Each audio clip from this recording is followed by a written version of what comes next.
Acordei naquele domingo com uma sensação estranha, como se o ar dentro da casa estivesse mais leve, mais vazio do que o normal. Não era silêncio comum, desses que vêm com a idade ou com a solidão temporária.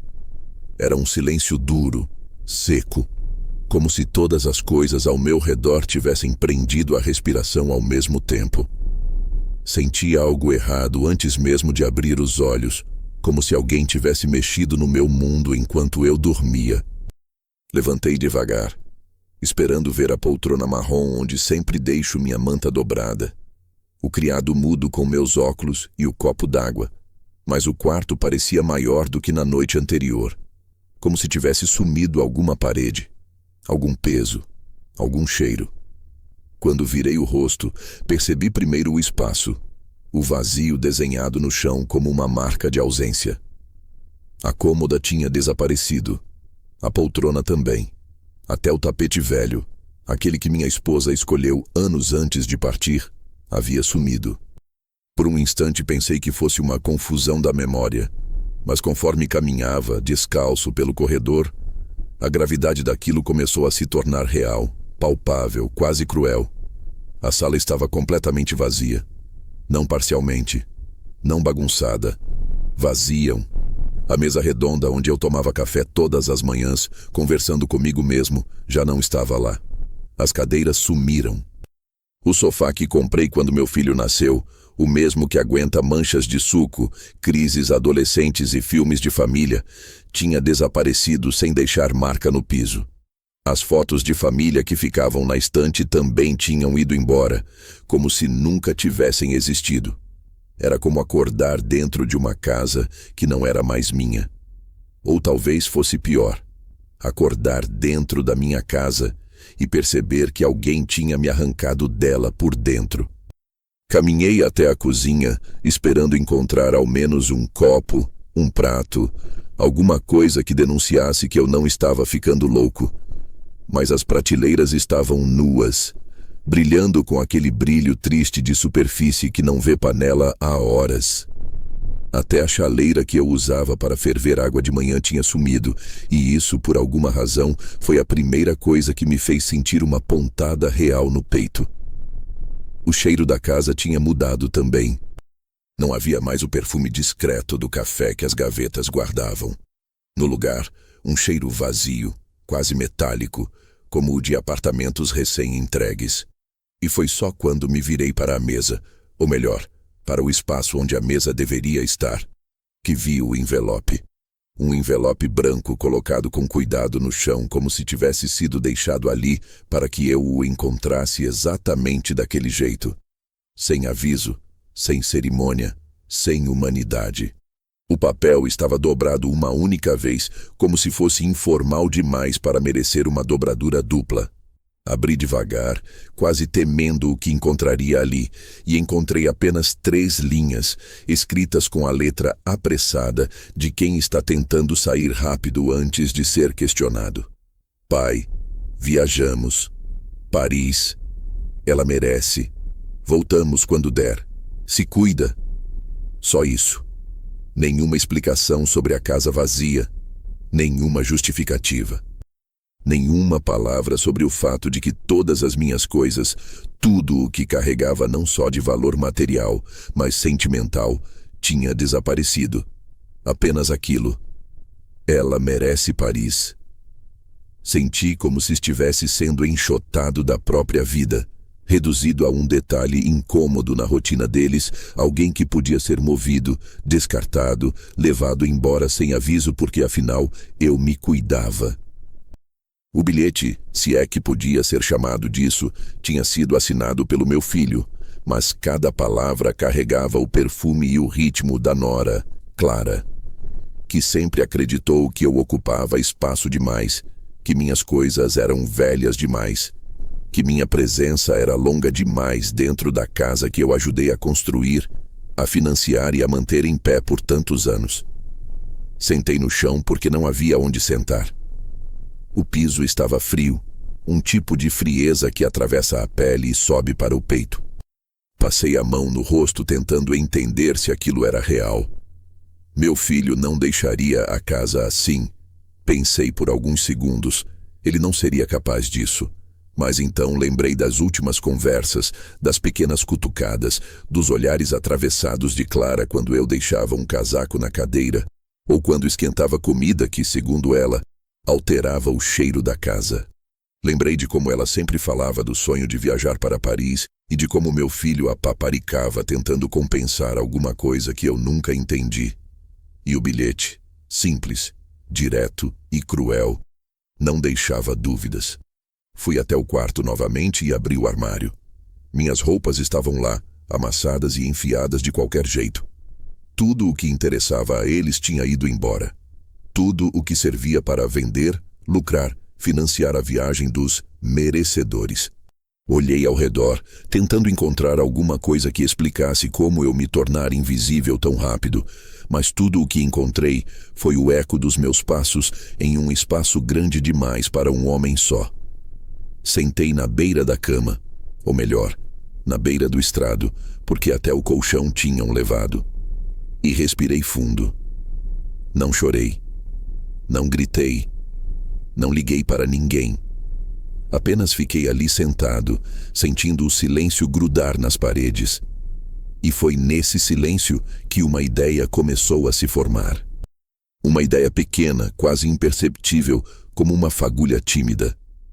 Eu ainda não sabia exatamente o que faria, mas sabia que não seria nada impulsivo, nada barulhento, nada feio. Seria algo calculado, lento, silencioso. Seria algo que eles jamais esperariam de alguém que julgaram fraco, passivo, descartável. Fechei o bilhete entre os dedos, dobrei com cuidado, mais cuidado do que eles tiveram comigo, e guardei no bolso. A primeira sensação que tive não foi tristeza. Foi lucidez. Uma lucidez que queimava, mas não doía. Uma lucidez que dizia, você vai mexer apenas uma peça. E quando mexer, tudo vai cair. E essa consciência, essa calma perigosa, foi o que me fez levantar do chão com a postura de alguém que não tinha perdido nada, mas que acabara de encontrar uma oportunidade. Uma oportunidade de devolver com elegância tudo o que haviam feito comigo. O resto daquele domingo escorreu como água fria pelas minhas mãos. Continuei sentado por alguns minutos na beira do estrado nu, sentindo a madeira dura pressionar minhas costas, mas não me movi, como se qualquer movimento pudesse fazer aquela realidade desabar ainda mais. A casa parecia respirar de um jeito estranho, como se tivesse sido abandonada às pressas, embora cada objeto faltando denunciasse que não houve pressa alguma, apenas intenção. A luz da manhã entrava pela janela sem cortinas, iluminando partículas de poeira suspensas no ar, e por um momento aquele brilho fazia a sala parecer um lugar que eu nunca tinha visto, como se fosse um cenário montado para eu descobrir uma verdade que vinha sendo construída há meses. Levantei devagar, guiado pela sensação de que se eu não me mexesse com calma, poderia quebrar o silêncio que agora cobria a casa como um lençol pesado. Andei pelos cômodos com passos que ecoavam de maneira incômoda, lembrando que tudo aquilo que dava textura à vida havia sido retirado, levando com eles não só os móveis e os objetos, mas também a ideia de que eu ainda tinha um lugar seguro ali dentro. Cada porta que eu abria me mostrava um cenário tão agressivamente vazio que parecia quase proposital em sua crueldade. Depois de percorrer todo o espaço em busca de algo que explicasse o porquê, fui até a porta da frente, movido por um instinto de sobrevivência emocional. Talvez algum vizinho tivesse visto alguma coisa. Talvez alguém pudesse me ajudar a entender se aquilo era uma espécie de engano, ou se eu estava realmente sozinho na lógica absurda que meu filho e Clara tinham decidido seguir.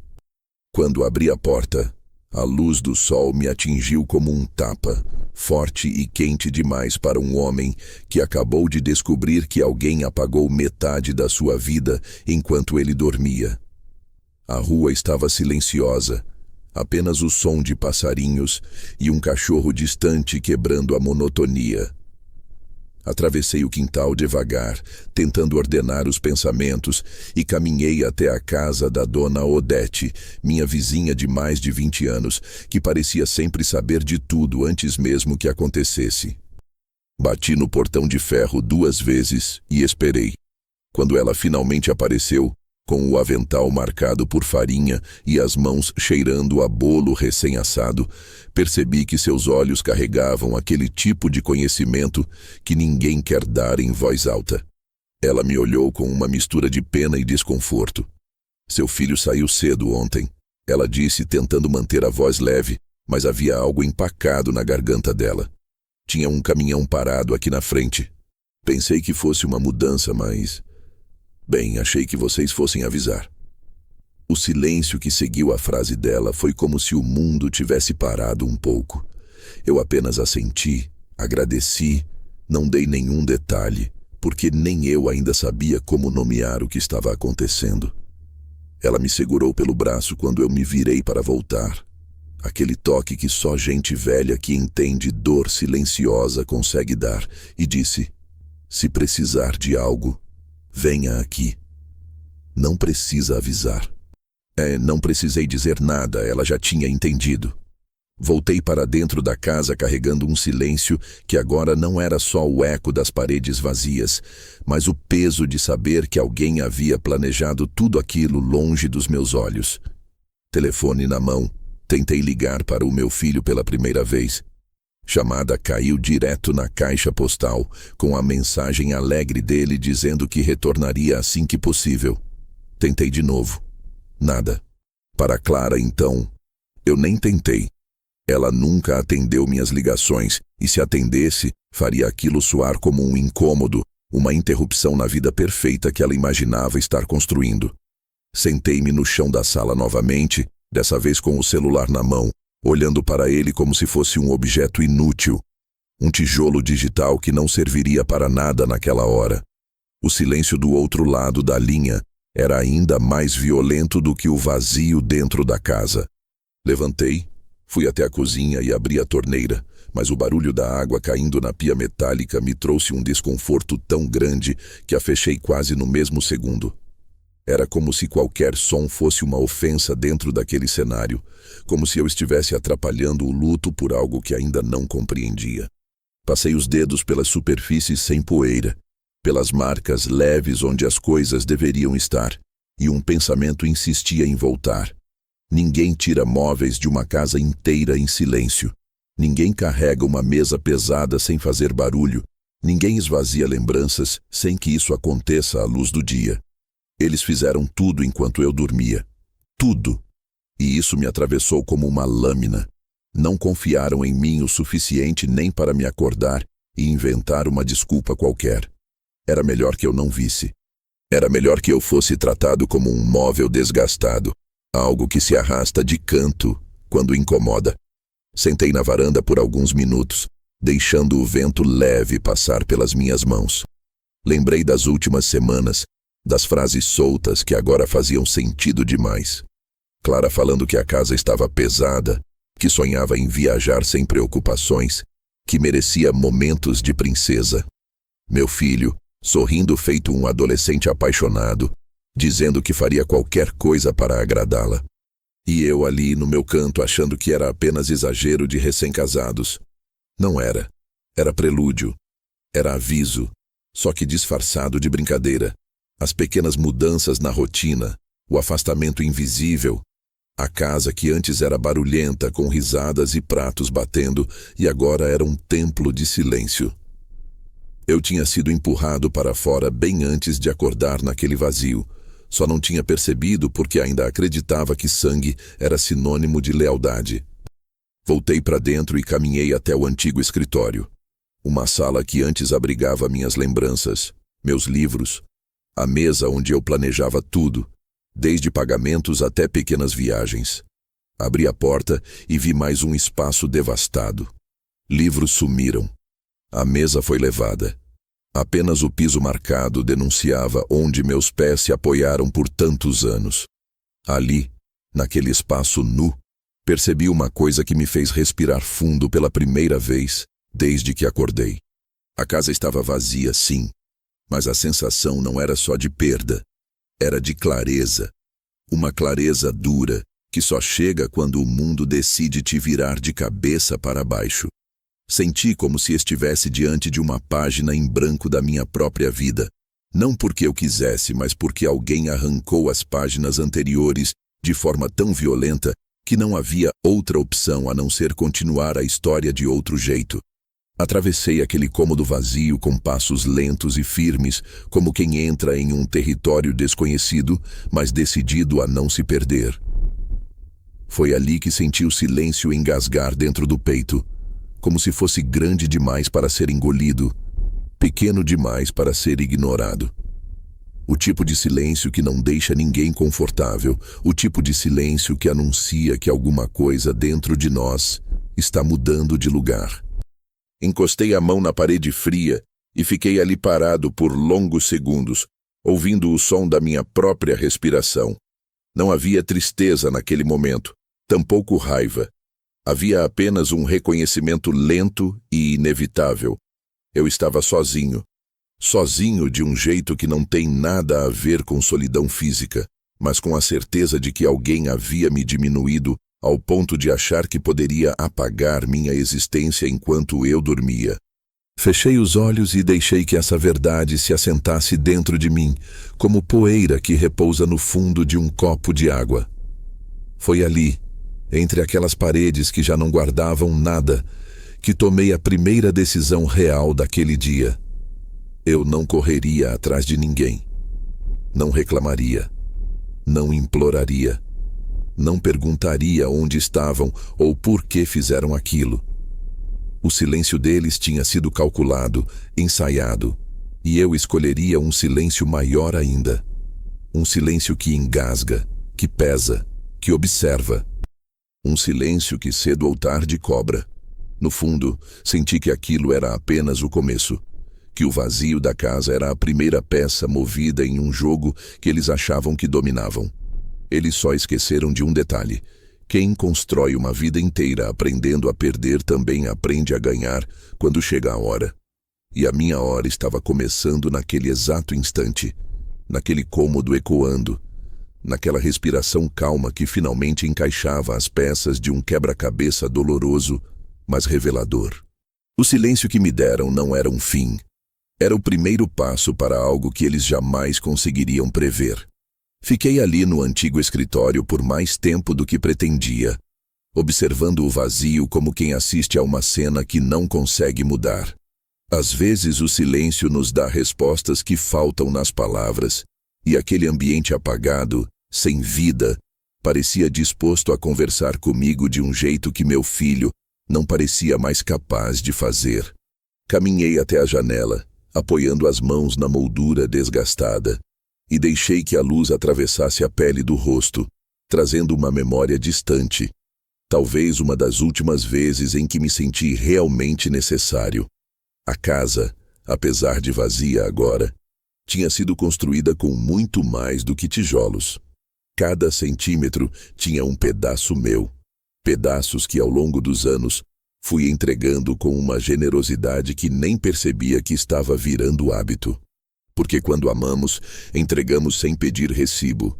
E quando confiamos, deixamos que usem sem notar que estão usando. Foi assim durante toda a vida do meu filho. E agora, parado ali, encarando aquele buraco branco onde antes ficava uma estante cheia de fotografias, percebi que meu amor tinha se transformado, sem que eu percebesse, em permissões demais. Voltei a caminhar pela casa, cada passo despertando lembranças que eu tentava ignorar. Lembrei do dia em que trouxe meu filho do hospital, miúdo, com aquele choro fino que ecoava dentro do carro inteiro. Lembrei das noites em claro, das febres que me fizeram correr para a emergência, da primeira vez em que ele chamou pai, apontando para mim e não para o vazio. Eu era o tipo de homem que trabalhava cedo e voltava tarde, mas sempre encontrava espaço para ele, para brincar, para ensinar, para proteger. Talvez por isso a dor daquela manhã fosse tão profunda, porque não era só o presente sendo arrancado. Era o passado sendo insultado, como se tivesse sido inútil, desperdiçado, insignificante. Minha esposa, antes de partir, costumava dizer que eu mimava demais aquele menino. Ela dizia, rindo, mas havia verdade naquilo. Eu tentava compensar a ausência que meu trabalho impunha, tentava preencher meus próprios medos de não ser suficiente. E nos anos seguintes, quando ele cresceu, eu fui segurando a mão dele mais tempo do que deveria. Fui pagando contas que ele deveria aprender a pagar. Fui protegendo ele de consequências que moldariam um homem. Agora, adulto, pai de família, ele tinha aprendido a me ver não como pai, mas como solução. O corredor comprido parecia mais estreito enquanto eu andava, como se a casa estivesse retraindo para me obrigar a enfrentar uma lembrança atrás da outra. Lembrei-me da primeira vez que conheci Clara, uma moça bonita, educada, sorriso pronto, mas um olhar que sempre media tudo. Mediam meus gestos, minhas palavras, minha roupa, meu jeito de arrumar a casa, até meu silêncio. Eu sempre senti que ela me examinava, como se eu fosse uma peça que não encaixava no quebra-cabeça que ela projetava para a vida dela. E quando meu filho decidiu que queria formar família com ela, eu tentei receber com carinho, como minha esposa teria feito. Clara sempre foi gentil nos primeiros meses, fazia elogios calculados, mostrava docilidade nos jantares de domingo, mas alguma coisa nela soava ensaiada demais. E conforme o tempo passou, essa doçura ensaiada foi substituída por pequenas sombras. Ela reclamava que a casa tinha cheiro de velho, que meus quadros tiravam a harmonia da decoração, que eu era tradicional demais, trancado demais, ocupava espaço demais. Meu filho ria. Dizia que ela exagerava, mas nunca a contrariava. Eu comecei a sentir que era um visitante na minha própria casa, mas tentava não alimentar esse pensamento. Eu sempre dizia para mim mesmo, é ciúme dela, passa. Não passou. No casamento deles, meu filho me pediu ajuda para pagar metade da festa. Era caro, extravagante, cheio de detalhes que eu nunca tinha visto ao vivo, só em revistas. Ainda assim, eu aceitei. Não queria que ele começasse a vida com uma dívida pesada. Paguei sem pestanejar porque era meu filho e porque, no fundo, eu achava que generosidade voltava. Depois veio a compra da casa. Lembro de Clara falando com aquele brilho no olhar sobre como a casa dos sonhos tinha portas amplas, cozinha moderna, um quintal enorme para as futuras crianças correrem. Eles tinham juntado algum dinheiro, mas não o suficiente. E quando o banco negou parte do financiamento, meu filho apareceu um dia aqui, com os olhos baixos, pedindo um empréstimo. Eu dei. Dei porque achei que era uma forma de garantir que a família dele teria segurança. Dei porque essa casa onde eu estava agora tinha sido construída com o suor do meu trabalho, e eu sempre acreditei que meu filho deveria ter o mesmo conforto que eu batalhei para dar para ele.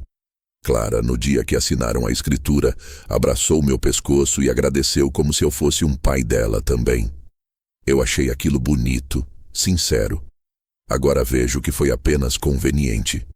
Lembrei também das primeiras discussões pequenas, das farpas escondidas em gestos delicados. Clara reclamando que eu deixava a louça na pia, mesmo quando não deixava. Clara insinuando que eu deveria procurar um lugar menor porque a casa precisava respirar novas energias. Clara fazendo comentários sobre como meus hábitos pareciam antigos demais para a vida moderna. Eu aceitava porque não queria conflito. Achava que, se eu fosse paciente, com o tempo ela entenderia que eu não era um fardo. Hoje percebo que na cabeça dela, eu nunca deixei de ser. A última conversa que tive com meu filho antes daquela manhã vazia ecoou na minha memória com uma nitidez que machucava. Ele dizia que Clara estava estressada, que queria viajar, que merecia uma lua de mel tardia, porque eles nunca tinham feito uma de verdade. Eu ouvi tudo e desejei que fossem felizes. Não imaginava que essa felicidade custaria meus móveis, minha história, meu lar. Ele falava com uma doçura tão cega, tão apaixonada, que eu quase senti pena. Meu filho sempre amou demais e nunca conseguiu perceber quando alguém amava de menos. Caminhei novamente até a sala e me sentei no chão, apoiando as costas na parede. Ali, naquele espaço onde antes ficava o sofá, lembrei de quantas vezes o chamei para sentar ao meu lado quando era criança, para ler livros ou assistir televisão. Lembrei do dia em que ele rasgou o joelho caindo da bicicleta e veio correndo até mim, tremendo, procurando conforto. Lembrei de como ele me abraçou no velório da mãe, anos mais tarde, dizendo que eu era tudo o que ele tinha. Lembrei também do dia em que Clara entrou na família e ele começou lenta e silenciosamente a se afastar de mim. O amor dele por ela não é culpa. Nunca seria. Mas a cegueira dele, essa devoção absoluta que eu confundi com felicidade, essa sim foi parte da história que construí sem perceber. Eu ensinei ele a amar sem medida. Agora, ele fazia isso com alguém que não sabia o significado da palavra reciprocidade. Passei as mãos no rosto, sentindo a barba raspando contra os dedos. Não chorei. As lágrimas não vinham. Talvez porque a maior parte da dor não era nova, era antiga, acumulada, apenas finalmente revelada. E enquanto eu respirava ali, sozinho, percebi que aquela casa vazia não era apenas um ato de desprezo. Era a consequência lógica de anos em que eu fui cedendo espaço, voz, direitos, presença. Minha ausência na vida deles começou muito antes daquela viagem para Paris. A diferença é que agora, pela primeira vez, eu via isso com clareza suficiente para não tentar me enganar. Esse passado inteiro, agora tão vivo, tão presente, explicava cada detalhe daquela manhã. Explicava o bilhete frio, explicava a ausência de remorso, explicava o descaramento de esvaziarem uma casa inteira enquanto eu dormia. Explicava por que o telefone não tocava de volta. Eles não viram aquilo como um erro, viram como algo natural, como se finalmente estivessem colocando cada peça no lugar, como se eu fosse o intruso que, enfim, poderia ser empurrado para um canto sem que ninguém percebesse. Mas eu percebi, e naquele silêncio que engasgava, que queimava, uma verdade começou a surgir. Eu tinha passado anos ensinando meu filho que eu estaria sempre por perto. Agora, ele acreditava nisso ao ponto de achar que eu não reagiria nem ao ser traído. Levantei devagar, com a serenidade de quem finalmente entende. O passado explicava o presente, mas não determinaria o futuro. E pela primeira vez em muitos anos, senti que algo dentro de mim se movimentava com força. Não era raiva. Era uma lucidez que vinha tarde, mas vinha inteira. Era tempo de deixar o silêncio trabalhar por mim. Era tempo de reorganizar tudo o que eu sempre dei sem pedir retorno. Era tempo de decidir que histórias mereciam ser levadas adiante e quais deveriam ficar trancadas nos cômodos vazios das memórias. Aquele era apenas o início, e eu sabia, porque o passado deles explicava o presente.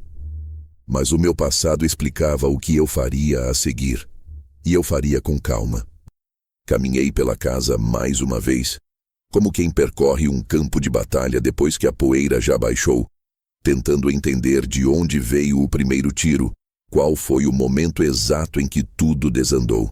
Era estranho como o vazio gritava mais do que qualquer discussão, mais do que qualquer ofensa explícita. O silêncio do que faltava carregava uma mensagem muito mais clara do que qualquer palavra escrita naquele bilhete simplório. E, no entanto, por mais que doesse perceber que haviam me arrancado a vida inteira em poucas horas, o pior ainda estava por vir. Eu só não sabia disso enquanto abria gavetas, portas e armários, tentando encontrar algo que me dissesse que ainda existia um pedaço de mim ali dentro. Algo que não fosse apenas memória. No escritório vazio, a parede onde antes ficava a estante parecia maior, mais alta, mais fria. Eu ainda podia ver mentalmente os livros enfileirados, a moldura com a foto da minha esposa sorrindo, um porta-canetas que meu filho fez na escola quando tinha 7 anos.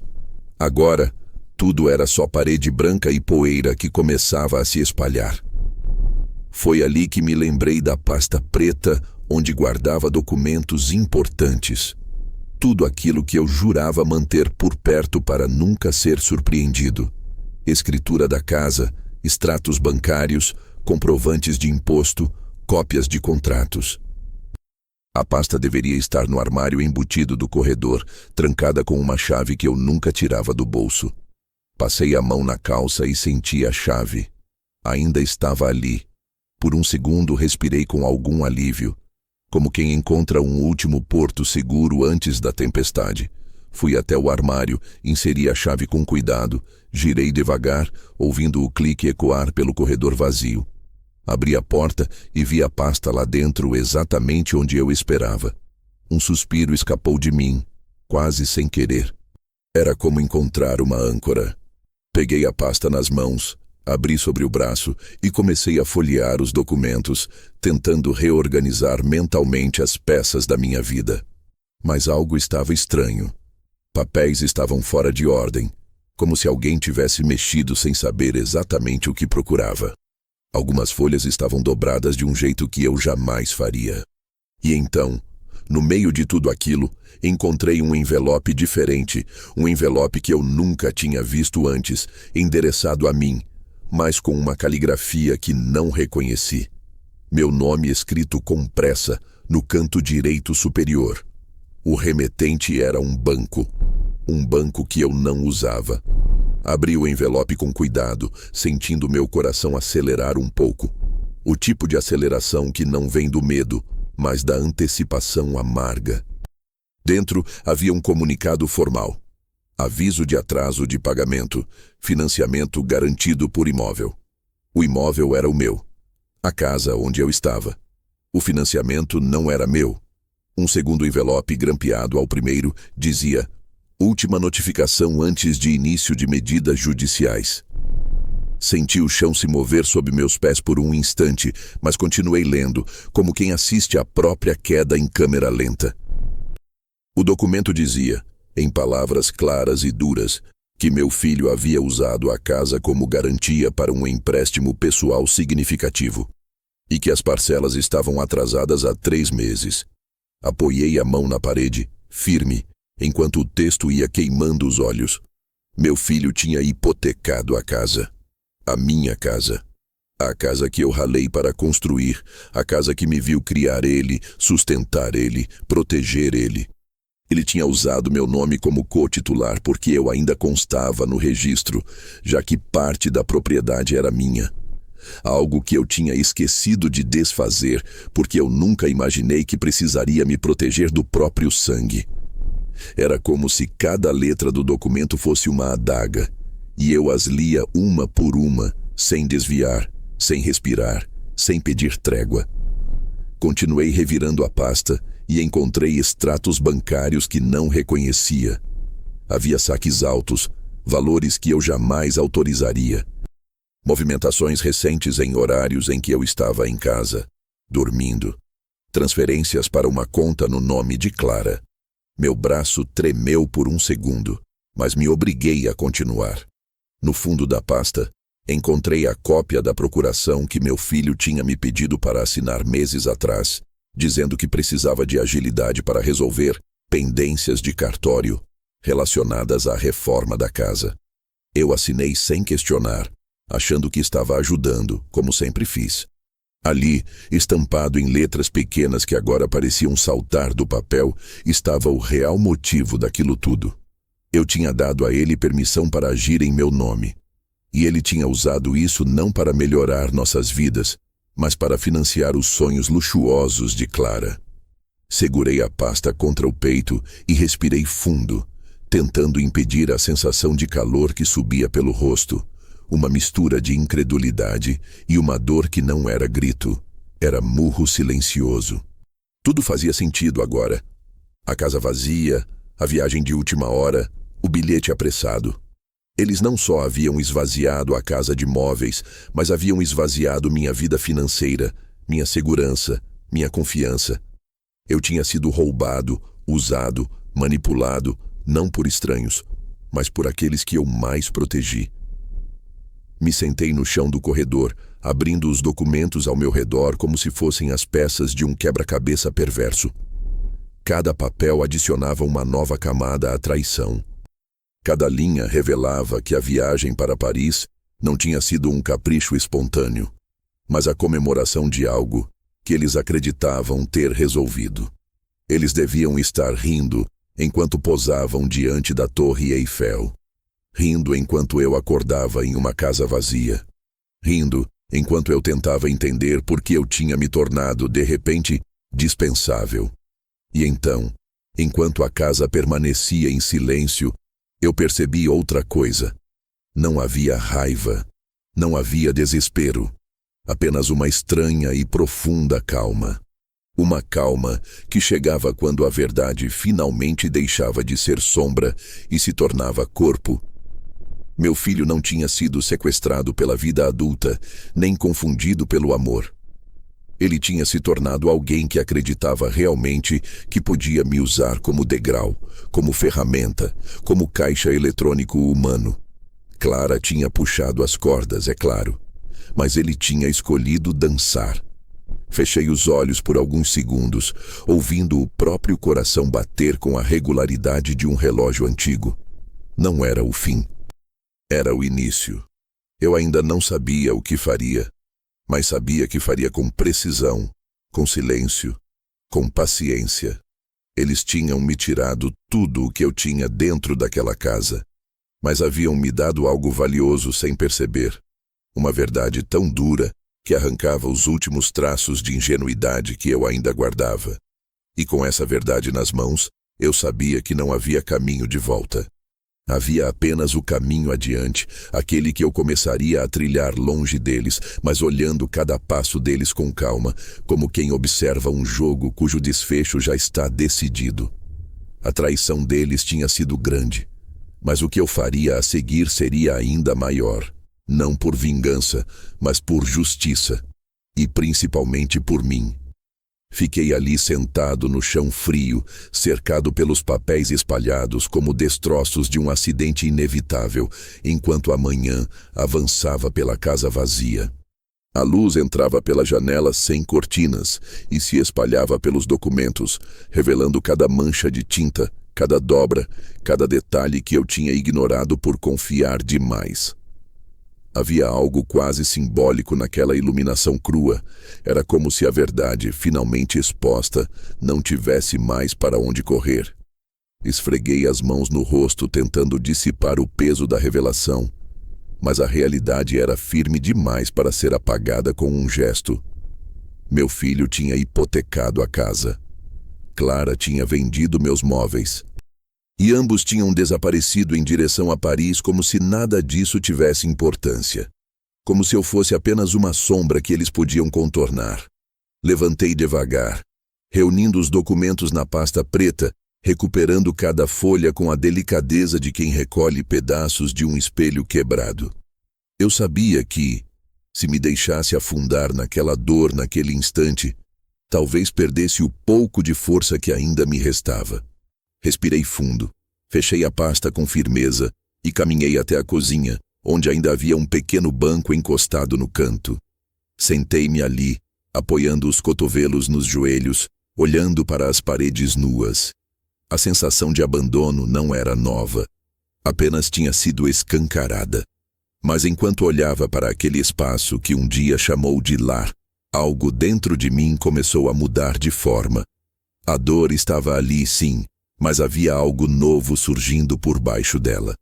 Uma lucidez afiada, silenciosa, meticulosa. Algo que eu não sentia há anos. Eu já tinha sido traído antes. Pela vida, pelo tempo, pela doença que levou minha esposa tão cedo. Eu aprendi que existem perdas inevitáveis e perdas escolhidas. E essa, a que meu filho me impôs, não era inevitável. Era planejada, construída. E se havia algo que minha esposa costumava dizer, era que eu tinha uma capacidade extraordinária para enxergar saídas onde os outros só viam paredes. Você sempre encontra um caminho diferente, ela dizia sorrindo, quando eu resolvia os problemas da casa com a criatividade de quem não tinha outra opção. Aquela frase voltou à memória com uma nitidez suave. Eu precisava encontrar um caminho. Não para eles, para mim. Levantei-me novamente, como quem acorda de um transe, e fui até o quarto. As malas que sempre ficavam no armário estavam lá, intocadas. Peguei uma delas e comecei a colocar algumas roupas. Não muitas. Apenas o suficiente para alguns dias. A casa, naquele estado, era apenas um cenário, um lembrete. E eu precisava de distância para pensar com clareza. Fiz o café mais fraco do que o normal, pois até o sabor parecia querer escapar de mim naquele momento, e enquanto segurava a xícara quente entre as mãos, tomei a decisão que mudaria tudo. Eu iria ao banco. Eu não enfrentaria meu filho com palavras, eu enfrentaria com fatos. Saí da casa e travei a porta. Era estranho como uma chave que girava em uma fechadura tão familiar podia produzir um som tão distante, tão irreconhecível. Enquanto caminhava até o carro, senti que cada passo tinha um propósito diferente, quase como se eu estivesse pisando em um território novo. Liguei o motor e dirigi até a agência bancária, onde mantinha minha conta.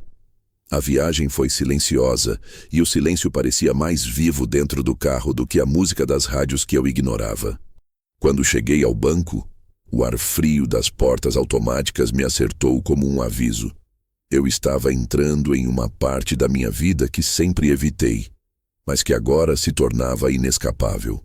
Fui recebido pelo gerente, um homem educado que sempre me tratou com cortesia, e expliquei que precisava revisar algumas movimentações recentes.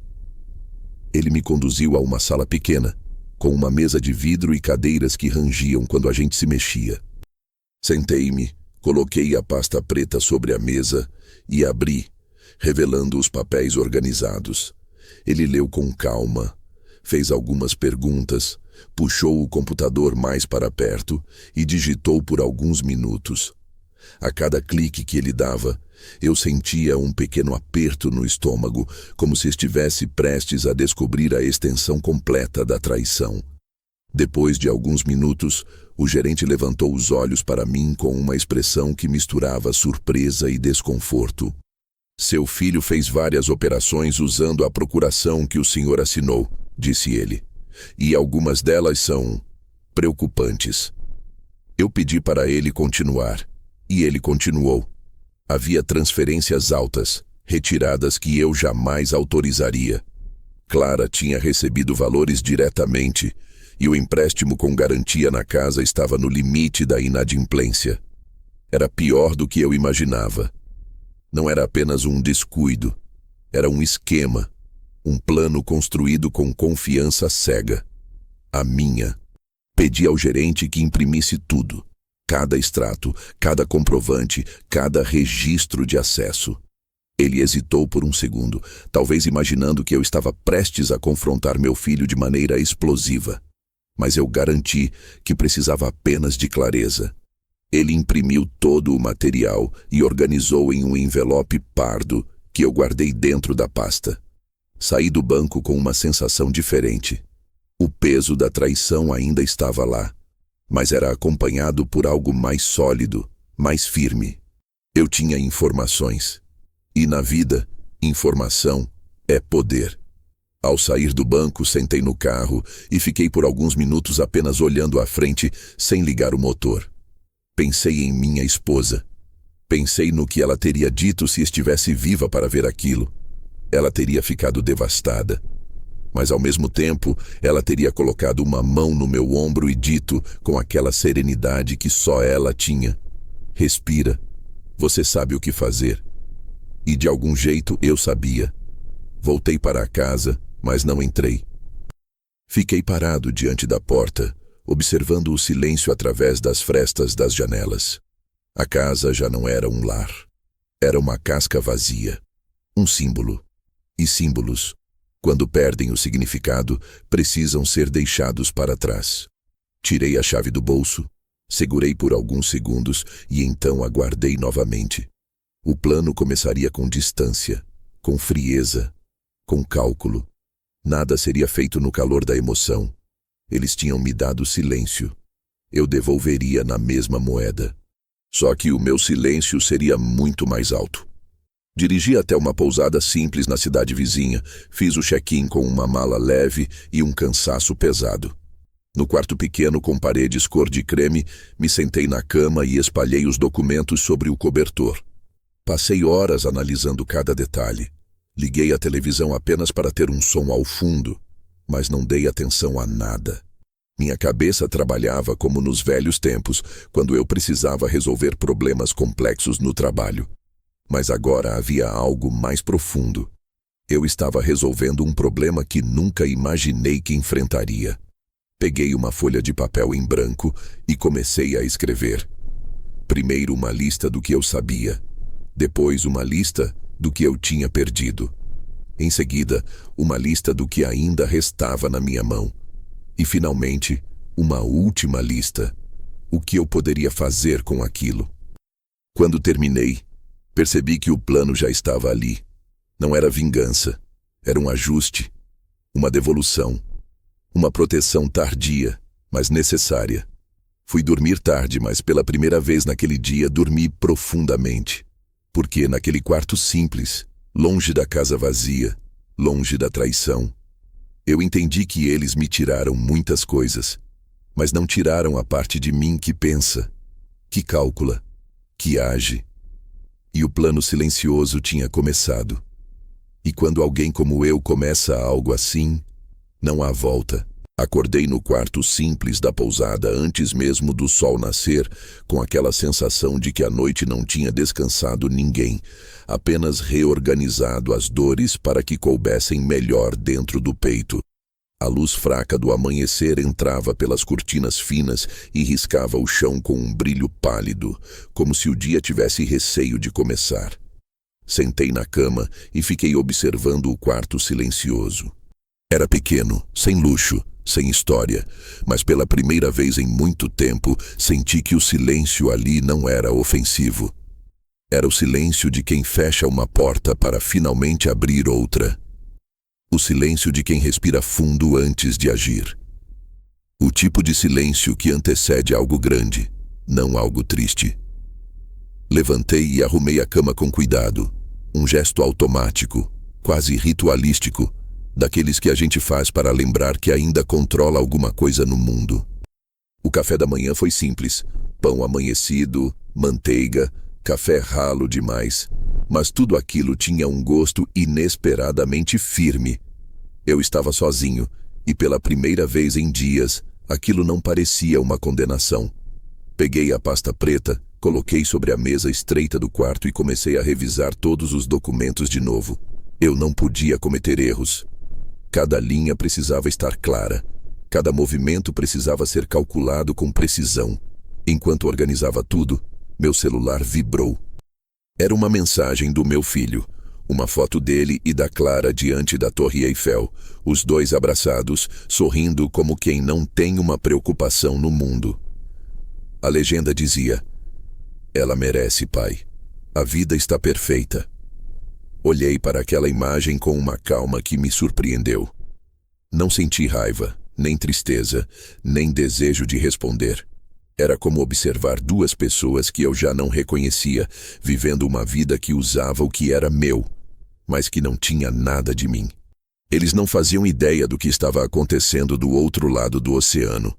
Não imaginavam que a estrutura que sustentava o sonho deles estava ruindo lentamente, porque finalmente alguém tinha parado de segurar as pontas por eles. Guardei o celular no bolso e decidi que era hora de dar o próximo passo. Saí da pousada, entrei no carro e dirigi até o centro da cidade, onde ficava o escritório de um advogado que eu conhecia de longa data. Ele já tinha me ajudado com documentos da empresa no passado e eu sabia que ele trabalhava com discrição e precisão, duas qualidades essenciais naquele momento. Quando entrei na recepção, a secretária me reconheceu imediatamente e me cumprimentou com um sorriso gentil, mas seus olhos traíam uma curiosidade discreta. Eu devia parecer cansado, talvez até abatido, mas também carregava uma determinação que ela percebeu sem esforço. Esperei alguns minutos até ser chamado. O advogado, homem de meia idade com óculos de armação fina e um jeito sereno de falar, me recebeu com a calma de sempre. Sentamos em sua sala e, pela primeira vez desde que tudo começou, eu contei a alguém exatamente o que tinha acontecido. Não com dramatização, nem com raiva, mas com a objetividade precisa de quem finalmente entendeu a profundidade da própria ferida. Ele ouviu cada palavra com a postura de quem já viu muita coisa, mas mesmo assim, revirou os olhos levemente quando mencionei o empréstimo, os saques, a procuração usada de má-fé. Era um gesto pequeno, mas revelador. Quando terminei, ele respirou fundo, ajeitou os papéis e disse: "Você tem opções." E, sinceramente, seu filho e sua nora cruzaram mais linhas do que imagino que eles próprios entendam. Explicou com clareza cada caminho que eu poderia seguir. Revogação imediata da procuração. Solicitação de análise de fraude no empréstimo. Bloqueio temporário de todas as transferências até investigação completa. Notificação legal sobre movimentações não autorizadas. Alteração de escritura. E, principalmente, a possibilidade de exigir, por lei, a separação definitiva da minha parte da propriedade, já que eu ainda tinha direitos sobre metade da casa. Era um mapa, e eu precisava percorrer cada etapa com a precisão de um cirurgião. Assinei os primeiros documentos ali mesmo. Revoguei a procuração, dando início a uma cadeia de consequências que meu filho só perceberia quando fosse tarde demais. Solicitei oficialmente ao banco a suspensão das operações suspeitas, com base na procuração mal utilizada. O advogado me ajudou a redigir uma carta formal, exigindo auditoria completa das movimentações recentes. E começamos o processo para separar juridicamente a minha parte da casa. Era burocrático, cansativo, mas cada assinatura que eu fazia tinha um peso diferente, quase libertador. Eu não estava apenas reagindo. Eu estava tomando de volta o controle do que era meu. Quando saí do escritório, o sol já estava alto e a claridade forte me fez piscar algumas vezes. Andei até o carro com passos mais firmes do que os que me trouxeram até ali. O plano estava em movimento. Um plano silencioso, preciso, sem impulsos. Eles tinham planejado a viagem com leveza, com a arrogância de quem acredita que não será cobrado pelo que faz. Eu planejava algo muito diferente, algo que não envolvia gritos, nem confrontos, nem mensagens desesperadas. Meu silêncio agora era trabalho. Parecia quase irônico como meus dias se enchiam enquanto o deles se esvaziavam de preocupação. Enquanto caminhavam por ruas francesas tirando fotos, o chão sob os pés deles começava a rachar, e eles não faziam ideia. Cada passo que eu dava aqui criava uma fissura que se ampliaria quando eles retornassem. E o mais significativo é que nada do que eu fazia era ilegal, injusto ou desproporcional. Era apenas justiça. Justiça fria, silenciosa, necessária. Passei a tarde cuidando de detalhes menores mais importantes. Fechei uma conta conjunta que eu nunca deveria ter aberto. Troquei senhas. Solicitei segunda via de documentos. Comecei a revisar meu testamento, percebendo que agora ele precisava ser reescrito com outra perspectiva. Não porque eu quisesse punir alguém, mas porque eu não podia mais deixar nada indefinido. A confiança tinha sido arrancada como um tapete sob meus pés, e eu decidiria, peça por peça, o que restaria de mim no futuro. À noite voltei para a pousada. Comprei um caderno novo na banca da esquina. Sentei-me à mesa e escrevi a primeira página como quem imprime uma promessa. Eles tiraram tudo o que estava ao meu alcance. Agora tiro tudo o que estava ao alcance deles. Não era vingança. Era equilíbrio. Era devolver o peso na mesma medida. Deitei-me e, pela primeira vez, não pensei na casa vazia. Pensei na volta deles, no momento em que tudo estaria pronto. No momento em que Clara encontraria o presente que eu estava preparando com tanto cuidado. Um presente que não se embrulha com papel colorido, mas com decisões. Eles ainda não sabiam, mas o presente já estava em andamento. Um presente que ela jamais esqueceria. Um presente que faria aquele sorriso dela, tão cheio de superioridade, desaparecer por muito tempo. E eu dormia em paz, porque pela primeira vez desde que acordei naquela casa deserta, o tabuleiro estava equilibrado. E eu tinha começado a jogar. Os dias que se seguiram na pousada correram como água constante, sem pressa, mas também sem trégua. Cada amanhecer trazia comigo uma sensação mais nítida de que eu estava me reconstruindo de dentro para fora, peça por peça, enquanto meu filho e Clara desfilavam pelas ruas de Paris, acreditando estar no auge da própria felicidade. Era curioso como a vida tem um jeito particular de equilibrar contas. Enquanto eles se exibiam com taças de vinho e legendas sentimentais nas redes sociais, eu, em silêncio, recolhia tudo aquilo que eles haviam tomado de mim. E mais do que isso, preparava a queda suave, porém definitiva, que transformaria aquela viagem de comemoração na prévia do desastre inevitável. 15 dias se passaram como quem observa uma vela queimando até o talo. Cada dia representava um passo burocrático que eu concluía. Uma conversa silenciosa com advogados, bancos, instituições, sempre com a mesma calma firme. Eu sabia que nada poderia ser precipitado, nada poderia ter o rastro das minhas emoções. Tudo precisava parecer apenas o que realmente era. Um homem recuperando o que lhe foi tirado. Sem exageros, sem revanche, apenas restauração. É impressionante como a mente humana trabalha quando deixa de buscar aprovação e passa a buscar equilíbrio. Cada decisão que tomei nesses dias foi pensada com uma clareza que eu não sabia que ainda tinha dentro de mim. O silêncio, que no início tinha sido um peso esmagador, agora funcionava como armadura. No 15º dia, abri os olhos antes do despertador da pousada e senti uma calma estranha. Como se meu corpo tivesse avisado que algo estava prestes a mudar. Sentei-me na cama, respirei fundo e deixei a luz pálida da manhã entrar pela janela entreaberta. Aquele dia era importante. Era o dia em que eu voltaria à casa. Não como quem volta para um lar, mas como quem visita um cenário finalizado, pronto para a próxima movimentação. Eu não pretendia ficar. Não pretendia recuperar nada do que tinha sido levado.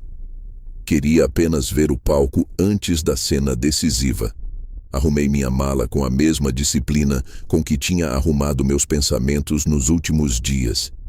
Vesti uma camisa limpa, abotoei com calma e antes de sair do quarto, peguei a pasta preta e a coloquei sob o braço. Ela parecia mais pesada do que antes. Não pelo peso físico, mas pela quantidade de verdades que carregava. No caminho até o carro, a dona da pousada me cumprimentou com um sorriso curto, e eu respondi com um aceno discreto. Não havia nada a dizer. Eu estava pronto. Dirigi pelas ruas familiares com um sentimento quase ritualístico. Cada esquina parecia carregar um pedaço de memória que eu já não precisava mais guardar. Quando virei na rua da minha casa, senti o coração desacelerar, como se preparando o corpo para não reagir demais. A fachada estava igual, claro, mas agora eu a observava com olhos diferentes. Era como enxergar um lugar que já não pertencia a você, mesmo que seu nome ainda estivesse escrito na escritura. Estacionei o carro ao lado da calçada e fiquei alguns minutos olhando para a porta de entrada. Havia poeira no batente, marcas leves de pegadas recentes na varanda. Provavelmente de funcionários de serviços públicos, avaliadores, talvez até corretores. Afinal, mais de uma das minhas solicitações havia sido concluída antes do prazo. Quando finalmente saí do carro, O vento leve da manhã trouxe o cheiro conhecido do bairro. Mas, mais uma vez, não senti nostalgia, apenas reconhecimento, como quem olha para algo que fez parte da vida, mas cuja importância já expirou. Caminhei em direção à porta e, com a chave que ainda carregava, destranquei a casa. O som da tranca girando ecoou pelo corredor como um anúncio.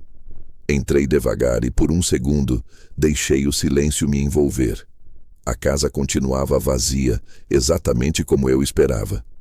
Mas agora havia novas marcas no chão, pequenas etiquetas coladas nas paredes, números escritos a lápis em cantos estratégicos.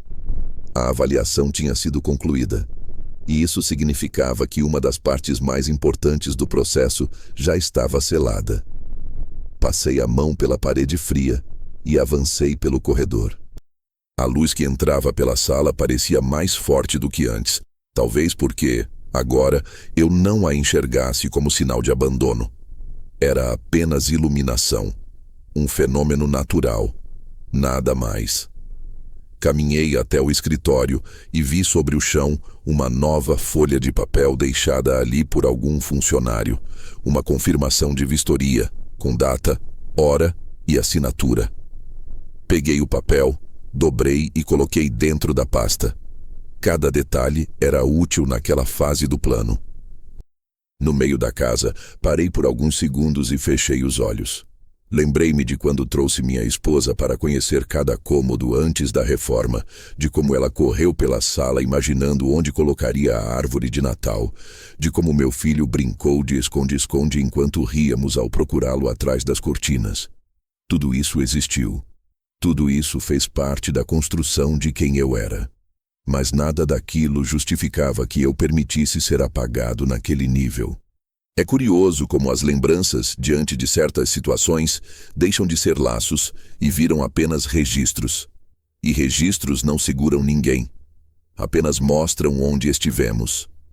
Dei mais uma volta pela casa e percebi que faltava apenas a última etapa antes do retorno deles.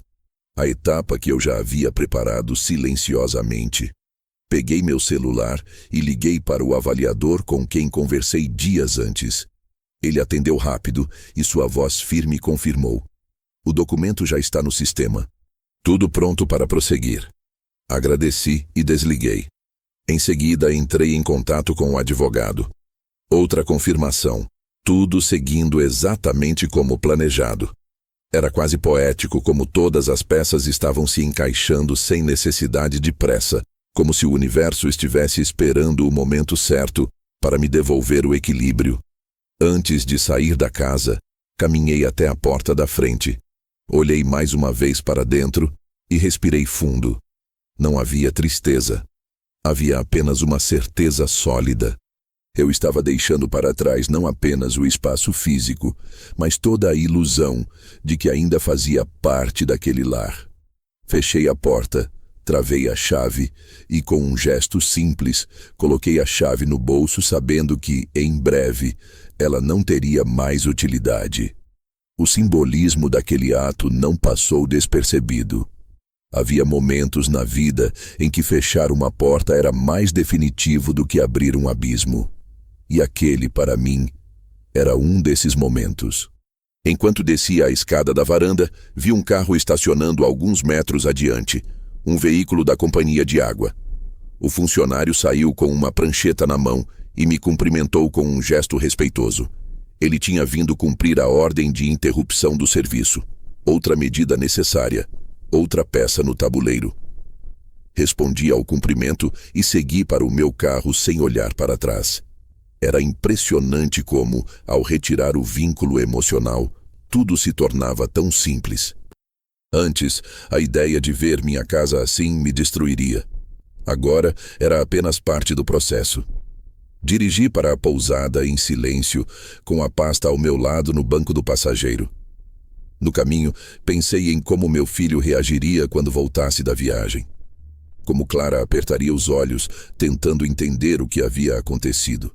Como eles procurariam culpados em todos os lugares errados antes de perceberem que a única pessoa que sempre os sustentou finalmente tinha parado de sustentá-los. E foi ali, no meio da estrada, com o sol batendo no para-brisas, que me dei conta de algo que mudou completamente meu estado de espírito. Eu estava pronto para entregar o presente que vinha preparando. E quando esse presente fosse revelado, a expressão deles mudaria para sempre. 15 dias. 15 dias de silêncio. 15 dias de lucidez. 15 dias que eles jamais imaginariam que seriam suficientes para eu reconstruir minha vida enquanto a deles desmoronava sem barulho. O presente estava pronto, e a queda estava mais próxima do que eles imaginavam. Os dias que antecederam a volta deles correram de forma estranha, como se cada hora tivesse um peso próprio, uma densidade que não se explicava apenas pelo que eu sabia que estava prestes a acontecer. A pousada continuava silenciosa, com um cheiro constante de café fraco no corredor, e cada manhã eu acordava com a impressão de que o mundo estava esperando junto comigo, respirando mais devagar, até que chegasse o momento exato em que tudo se alinharia. Eu já tinha feito tudo o que precisava: as assinaturas, os pedidos formais, as revogações, os bloqueios, as notificações. A máquina burocrática que antes me parecia lenta demais, agora trabalhava a meu favor, incansável. E eu observava cada avanço como quem acompanha a construção de uma ponte sobre um rio turbulento, não com pressa, mas com firmeza. No 16º dia, recebi a confirmação final do advogado. A separação jurídica da propriedade estava concluída. Todos os acessos concedidos pela antiga procuração estavam cancelados. As operações bancárias tinham sido congeladas até segunda ordem. E o mais importante, eu tinha transferido oficialmente toda a parte que me pertencia da casa e do terreno para outra entidade, não para outra pessoa, para uma organização comunitária que mantinha projetos de moradia para idosos em situação de vulnerabilidade. Uma decisão que teria feito minha esposa sorrir, se estivesse viva. A casa não era mais deles, nem minha. Era de alguém que a usaria para o bem, e não para dívida, ostentação ou desprezo. O presente, afinal, era mais do que uma resposta. Era um encerramento. Guardei os documentos na pasta com um cuidado quase reverente. Havia algo profundamente simbólico no fato de retirar dos meus ombros um fardo que por tantos anos carreguei sozinho. Quando meu filho usou meu nome para garantir aquele empréstimo, ele nunca imaginou que eu teria coragem de desfazer aquilo de forma tão completa, tão definitiva. Ele sempre confiou na minha bondade, e confiou demais. Não entendeu que bondade não é sinônimo de submissão. No 17º dia, soube que o voo deles chegaria à tarde. Tinha visto pela internet, porque Clara gostava de marcar tudo publicamente, como se a vida fosse uma vitrine. Contando as horas para voltar ao nosso lar, ela escreveu uma frase que me fez erguer as sobrancelhas com uma serenidade quase cômica. O lar ao qual ela se referia já não existia, e ela não fazia ideia do que a aguardava. Naquele dia não fiz nada grandioso. Caminhei pela cidade. Tomei um café melhor do que o da pousada, visitei a orla e sentei por alguns minutos olhando o movimento das pessoas. Havia algo confortante em observar vidas alheias que continuavam apesar de tudo. Um grupo de adolescentes que ria alto demais. Um casal discutindo baixinho enquanto compartilhava uma água de coco. Um senhor vendendo balões coloridos. Vidas completas, independentes, que não sabiam e nunca saberiam que naquele exato momento eu assistia à ruína silenciosa de duas pessoas que um dia foram minha família. Ou talvez devesse dizer que um dia eu pensei que fossem. Quando o relógio marcou 5 da tarde, meu telefone vibrou com uma mensagem curta do advogado. Eles foram notificados. Senti um frio suave percorrer o braço, não de medo, mas de antecipação. A partir daquele momento, cada decisão que eu tinha tomado nas 2 últimas semanas começaria a produzir efeito real. Não havia mais recuos possíveis. O jogo estava completamente aberto. Voltei para o carro e dirigi em direção ao bairro onde ficava minha antiga casa. Estacionei a algumas quadras de distância e caminhei até lá com passos lentos, não porque estivesse indeciso, mas porque queria absorver cada detalhe daquele momento final. Quando virei a esquina e avistei a fachada, notei imediatamente a mudança. Um papel grande, colado com fita, ocupava a porta da frente. Ao me aproximar, pude ver o aviso oficial.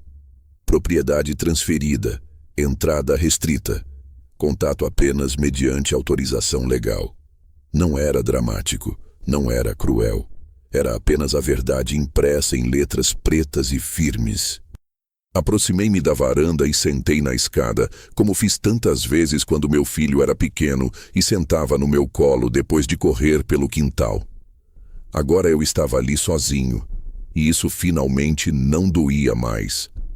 Era o lugar certo para observar o fim daquilo que eles começaram. Demorou cerca de meia hora até ouvir o carro deles virar a esquina. Um SUV alugado, ainda com poeira da estrada, estacionou abruptamente diante da casa. Clara desceu primeiro. Usava um cachecol caro, provavelmente comprado na viagem, e óculos escuros que puxou para cima da cabeça enquanto caminhava apressada em direção à porta. Meu filho veio logo atrás, puxando as malas, rindo de algo que ela tinha dito, até que ambos congelaram ao ver o papel colado na porta. Vi a expressão de Clara se transformar em pura confusão. Ela deu 2 passos para trás, tentando entender o que via. Aproximou-se novamente, tocou o papel como se fosse uma piada mal elaborada. Meu filho demorou alguns segundos a mais, como se a mente dele estivesse resistindo a aceitar a realidade estampada na porta. Quando finalmente entendeu, soltou a mala, que tombou na calçada produzindo um som seco, forte, final. Isso só pode estar errado, ele disse, puxando o celular do bolso com mãos tremendo. Clara, por outro lado, começou a girar em volta da porta, procurando alguma explicação alternativa, como se houvesse possibilidade de tudo aquilo ser um engano administrativo. Observá-los ali, tão desorientados, não me trouxe alegria. Trouxe uma clareza imensa. Eles nunca imaginaram que eu reagiria. Nunca sequer consideraram a minha existência como suficiente para virar a mesa. A arrogância deles era tão completa, tão profunda, que agora se virava contra eles com a velocidade de um trovão. Me mantive sentado na escada da varanda sem fazer barulho, porque queria que fossem eles a me notar. E quando finalmente o olhar do meu filho encontrou o meu, houve um segundo de silêncio absoluto. Ele estremeceu. Clara, percebendo o que acontecia, virou-se também. E então, pela primeira vez desde que me expulsaram da própria vida, eu os vi realmente com clareza. 2 adultos que acreditavam ter domínio de tudo, mas que agora enfrentavam a realidade crua de que as consequências existem e chegam. Clara foi a primeira a se mover. Caminhou na minha direção com o rosto levemente pálido, como se tentasse manter uma dignidade que já não possuía.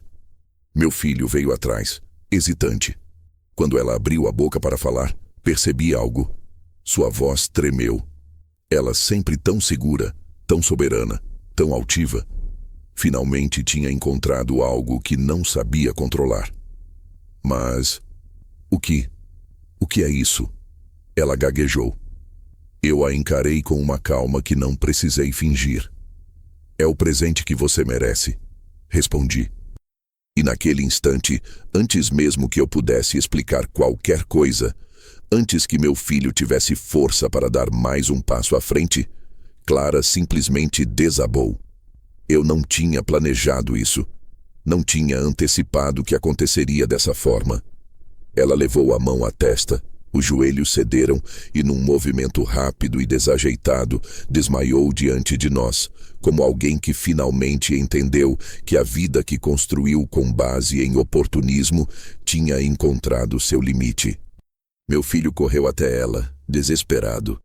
Eu continuei sentado, e o silêncio ao redor, aquele mesmo silêncio que eles usaram contra mim, agora preenchia todo o cenário com uma justiça tão profunda que eu quase consegui sentir minha esposa ao meu lado, dizendo em voz baixa: "Você encontrou o seu caminho." E ainda havia mais por vir. Meu filho segurou Clara pelos ombros, tentando erguê-la enquanto chamava o nome dela com um desespero que, em outras épocas, talvez tivesse mexido comigo. Mas ali, naquela cena silenciosa diante da casa que já não lhes pertencia, parecia apenas o som atrasado de alguém que finalmente compreendia o tamanho do próprio erro. Clara abriu os olhos devagar, desorientada, e a primeira coisa que fez foi olhar ao redor, como se estivesse em um lugar desconhecido, como se o mundo tivesse mudado de posição enquanto ela desmaiava. Meu filho a ajudou a se sentar na calçada, apoiando-a nas próprias pernas. Ela levou a mão à cabeça, respirou fundo algumas vezes, e só então seu olhar voltou para mim. Não mais com arrogância, não mais com ironia, mas com percepção. A percepção exata de que eu não estava ali como o pai submisso que ela sempre julgou, mas como alguém que finalmente assumira o próprio peso no mundo. Quando ela finalmente encontrou força para falar, sua voz saiu trêmula, fina, quase infantil. O que você fez?" perguntou, e aquela pergunta carregava não só medo, mas algo ainda maior: incredulidade. Era como se diante dela estivesse um homem que ela jamais conheceu de verdade, porque o homem que ela imaginava conhecer era o mesmo que ela achava que podia manipular. Eu continuei sentado, observando-a com a calma de quem finalmente entendeu que não devia explicações a quem nunca ofereceu respeito. Meu filho, ainda com a mão nas costas dela, virou o rosto para mim com um olhar que misturava confusão e raiva contida. Ele respirou fundo, como se tentasse organizar pensamentos que não encontravam lugar. "Pai, isso não pode ser real. A casa não pode. Você não faria isso com a gente", ele disse, mas a frase, embora expressa em tom acusador, veio carregada de algo que ele não conseguiu esconder. Medo. O medo de alguém que confiou demais na própria ilusão de controle. O medo de quem acreditou por anos que sempre teria o meu perdão, minha ajuda, minha estrutura para sustentar suas decisões impulsivas. Levantei-me devagar, sentindo o peso da idade nas articulações, mas também a firmeza de alguém que sabe exatamente o que está fazendo. Caminhei com passos lentos até a varanda e me apoiei no corrimão. Eles me acompanharam com os olhos, como se cada movimento meu fosse um aviso, um prenúncio. Esperei alguns segundos antes de responder, porque queria que o silêncio falasse primeiro. O mesmo silêncio que eles usaram para me expulsar da vida deles, agora devolvido com precisão. "Vocês venderam tudo o que era meu enquanto eu dormia", comecei, sem alterar o tom da voz. "Viajaram para Paris usando dinheiro que não lhes pertencia. Usaram meu nome para garantir um empréstimo que nunca tiveram a intenção de pagar. E me deixaram um bilhete que, bem, não merece nem ser chamado de bilhete." Meu filho se encolheu um pouco, como se cada palavra fosse uma martelada que ele não esperava receber. Ele tentou interromper, mas ergui a mão, pedindo silêncio. E ele obedeceu, talvez pela primeira vez em muitos anos. "Eu não fiz nada com vocês", continuei. "Eu apenas desfiz tudo o que vocês fizeram comigo." Clara levou a mão à boca, como se tentasse impedir o próprio choro de escapar. Meu filho passou a mão pelos cabelos, frustrado, desesperado, tentando achar um culpado externo para o que estava acontecendo. "Mas você tirou nossa casa?" ele disse, quase gritando, como se finalmente tivesse encontrado uma frase para atacar. Apontei para a porta atrás deles, aquela porta agora selada com papel oficial. "Aquela casa deixou de ser sua no dia em que você decidiu que eu era descartável." Respondi com a calma de quem não precisava mais provar nada. "No dia em que você achou que podia me usar como garantia, mas não como família." Ele deu 2 passos em minha direção, mas algo o fez parar, como se tivesse encontrado um muro invisível entre nós. A distância não era física, era simbólica.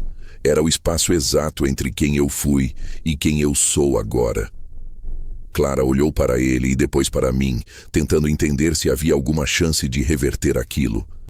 Percebi seus olhos analisando cada detalhe, como se procurasse uma brecha, um vacilo emocional, uma hesitação que ela pudesse usar. Mas não havia mais brechas, nem hesitações. Você fez isso por vingança, ela disse, e apesar da voz fraca, ainda tentou carregar aquela velha acusação velada. Aquela ideia de que, no fim, eu seria sempre o errado por reagir. Eu soltei um leve suspiro. Era quase triste perceber que ela realmente acreditava nisso. Não, respondi. Fiz isso por respeito. O meu, algo que vocês esqueceram que eu tinha. Ela desviou o olhar para o chão, como se aquilo fosse mais pesado do que todos os documentos colados na porta. Meu filho finalmente se levantou, deixando Clara sentada na calçada. Aproximou-se até ficar a alguns passos de mim. A raiva dele tinha se transformado em outra coisa. Vergonha, talvez. Ou a súbita consciência de que ele nunca me conheceu de verdade, porque jamais tentou. Pai, eu fiz besteira. Eu sei. Mas você podia ter falado comigo antes. Eu dei um sorriso leve. Não de deboche. Um sorriso triste, um sorriso que apagava anos de expectativa. Eu tentei falar a vida inteira, respondi. Você só ouvia quando queria algo. Ele inclinou o rosto para baixo, passando as mãos pelos olhos como se aquilo pudesse limpar o peso que carregava. Clara, atrás dele, começou a chorar. Não um choro alto, dramático, mas um choro miúdo, trêmulo. O choro de alguém que finalmente entendeu a extensão da própria ganância. Por favor, ela disse entre soluços, pense na gente. Pense no que vai acontecer agora. A gente não tem para onde ir. Eu observei os dois em silêncio por alguns segundos, e foi naquele momento que percebi algo surpreendente. Eu não sentia mais raiva deles, não sentia ódio, não sentia sequer o desejo de que sofressem. O que eu sentia era um alívio profundo, quase um renascimento. Vocês vão ter que aprender a viver com as consequências das escolhas que fizeram, respondi. Assim como eu vivi com as consequências das minhas. Eu nunca pedi nada além de respeito. Só isso. Clara chorava abertamente agora, o rosto escondido nas mãos. Meu filho, sem saber o que fazer, ajoelhou-se ao lado dela e a puxou para perto. Os dois pareciam tão pequenos, tão distantes daquele casal triunfante que caminhava pelas ruas de Paris exibindo suas taças de champanhe. Ali, diante de mim, estavam apenas duas pessoas confusas, arrependidas e assustadas. Não porque me magoaram, mas porque finalmente entendiam que o mundo real cobra. E cobra caro. Olhei para eles pela última vez antes de virar as costas e descer os 2 degraus da varanda. Senti o vento da tarde tocar meu rosto enquanto caminhava até o portão. Não precisei dizer mais nada. Eles sabiam. E eu sabia. Naquele instante entendi que a maior vitória não era o impacto do presente, nem a queda que eu tinha preparado. A verdadeira vitória era a paz que vinha quando a gente recupera a própria dignidade. E aquela paz, silenciosa e firme, caminhava comigo. Saí daquela rua caminhando sem olhar para trás, como alguém que acaba de fechar uma porta que já não guardava nada além de um eco antigo. Cada passo parecia limpar algo dentro de mim, como se, finalmente, o peso acumulado por anos estivesse encontrando uma saída silenciosa, mas definitiva.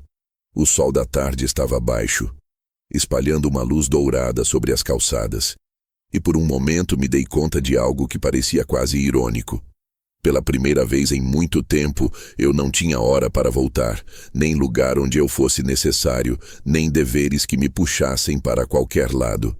Havia apenas o caminho à minha frente, longo, tranquilo, totalmente meu. Nunca pensei que liberdade tivesse cheiro, mas aquele dia ela tinha. Cheiro de vento morno, de asfalto quente e de promessa. Dirigi de volta para a pousada com uma sensação estranha de leveza que não combinava com o que eu tinha enfrentado. Não era alegria, tampouco satisfação pela queda deles. Era outra coisa. Uma paz profunda, intacta, que vinha do entendimento de que eu tinha feito o que precisava ser feito, sem ódio, sem exagero, sem impulsos. Eu apenas tinha devolvido o mundo ao lugar certo. E isso, eu percebia agora, era mais valioso do que qualquer pedido de desculpa que jamais viria da boca deles. Quando cheguei ao meu quarto, deixei a pasta sobre a mesa, retirei os sapatos e me sentei na beira da cama. Pela primeira vez desde o dia em que acordei naquela casa vazia, consegui respirar fundo, sem sentir aquele aperto no peito, sem que a respiração parecesse uma luta. Era como se meu corpo finalmente entendesse que a ameaça tinha passado. Fiquei ali observando o teto, ouvindo o barulho distante de outros hóspedes entrando e saindo, e percebi que eu não precisava mais daquela espera que vinha me corroendo por anos. A espera de reconhecimento, de gratidão, de compreensão. Tudo isso, de repente, tinha se tornado pequeno demais, irrelevante demais. O silêncio que antes tinha me engolido, agora era meu aliado. Fui até a janela e abri um pouco para deixar o ar fresco entrar. A rua estava calma. Alguns carros passavam devagar, e um cachorro latiu ao longe. Nada extraordinário, e justamente por isso, profundamente reconfortante. A vida continuava sem pressa, sem urgência, e eu continuava com ela. Passei a noite na pousada refletindo sobre o que viria depois. Não havia sentido em permanecer ali para sempre. Aquele quarto, embora confortável, não era um lar. Era um intervalo, um espaço temporário entre o que eu fui e o que eu decidiria ser.